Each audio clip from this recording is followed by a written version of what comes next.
Salam kekasih Tuhan, bertemu kembali pada pembacaan firman. Tetap semangat dan bersuka cita. Semoga Bapak Ibu sehat selalu dalam lindungan Tuhan. Sebelum membaca firman, kita berdoa terlebih dahulu. Dari manakah datangnya pertolongan kami? Pertolongan kami datang dari Tuhan yang menjadikan langit dan bumi. Sebagai penolong dalam kesesakan sangat terbukti.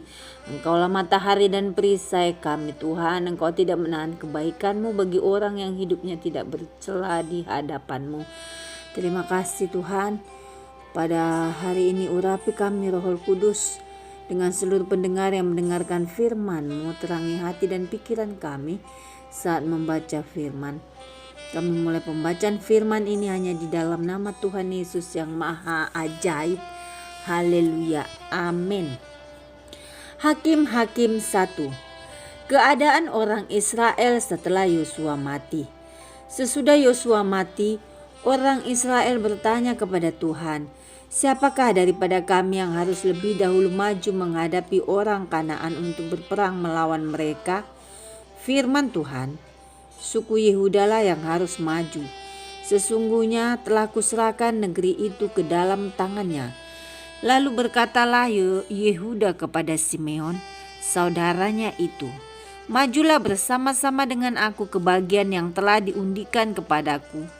Dan baiklah kita berperang melawan orang Kanaan, maka aku pun akan maju bersama-sama dengan engkau ke bagian yang telah diundikan kepadamu."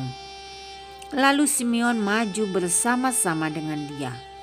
Maka majulah suku Yehuda, lalu Tuhan menyerahkan orang Kanaan dan orang Feris ke dalam tangan mereka. Dan mereka memukul kala orang-orang itu dekat Bezek, 10.000 orang banyaknya. Di Bezek mereka menjumpai Adoni Bezek dan berperang melawan dia. Dan mereka memukul kala orang Kanaan dan orang Feris. Tetapi Adoni Bezek melarikan diri, lalu mereka mengejarnya, menangkapnya dan memotong ibu jari dari tangannya dan dari kakinya. Kata Adoni Bezek, "Ada 70 raja dengan terpotong ibu jari tangan dan kakinya memungut sisa-sisa makanan di bawah mejaku. Sesuai dengan yang kulakukan itu, demikianlah dibalaskan Allah kepadaku." Kemudian ia dibawa ke Yerusalem dan mati di sana. Sesudah itu Bani Yehuda berperang melawan Yerusalem, merebutnya, lalu memukulnya dengan mata pedang dan memusnahkan kota itu dengan api.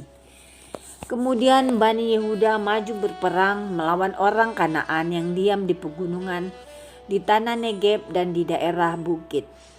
Lalu suku Yehuda bergerak menyerang orang Kanaan yang diam di Hebron. Nama Hebron dahulu adalah Kiryat Arba, dan memukul kala Sesai, Ahiman dan Talmai. Dari sana mereka bergerak menyerang penduduk Debir. Nama Debir dahulu adalah Kiryat Sefer. Berkatalah Kaleb, "Siapa yang mengalahkan dan merebut Kiryat Sefer, kepadanya akan kuberikan Aksa anakku menjadi istrinya."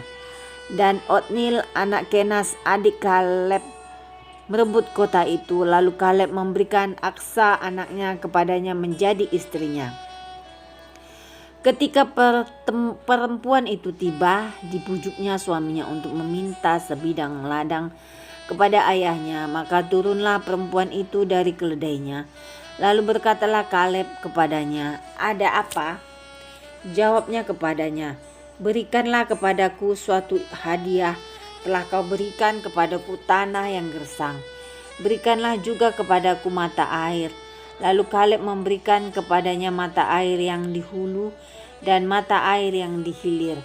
Keturunan Hobab ipar Musa orang Keni itu maju bersama-sama dengan Bani Yehuda dari kota pohon korma ke padang gurun Yehuda di tanah Negeb dekat Arab. Lalu mereka menetap di antara penduduk di sana. Yehuda maju bersama-sama dengan Simeon, saudaranya itu. Lalu mereka memukul kala orang Kanaan, penduduk Zefat. Mereka menumpas kota itu, sebab itu kota itu dinamai Horma.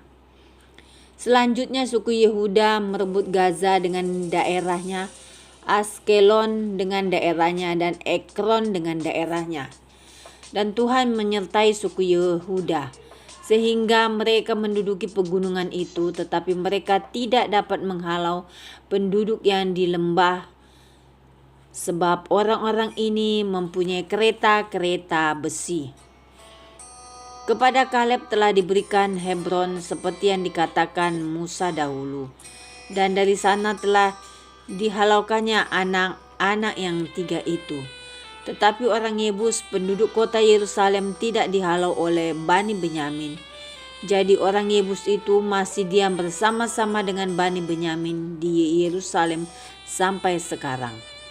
Keturunan Yusuf juga maju menyerang Betel dan Tuhan menyertai mereka.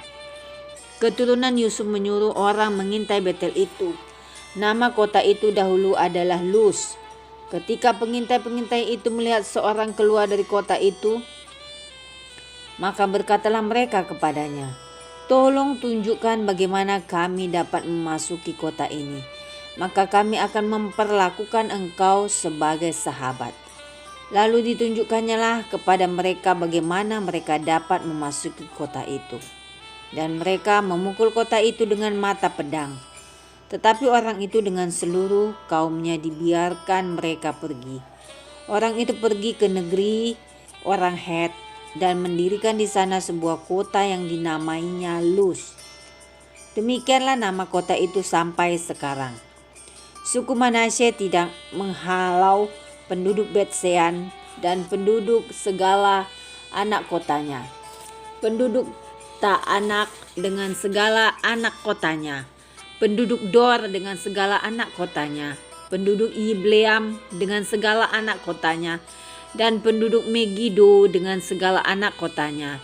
Sebab orang Kanaan itu berkeras untuk tetap diam di negeri itu. Setelah orang Israel menjadi kuat, mereka membuat orang Kanaan itu menjadi orang Rodi dan tidak menghalau mereka sama sekali. Suku Efraim pun tidak menghalau orang Kanaan yang diam di Gezer, sehingga orang Kanaan itu tetap diam di tengah-tengah mereka di Gezer. Suku Zebulon tidak menghalau penduduk Kitron dan penduduk Nahalol, sehingga orang Kanaan itu tetap diam di tengah-tengah mereka, walaupun sebagai orang Rodi.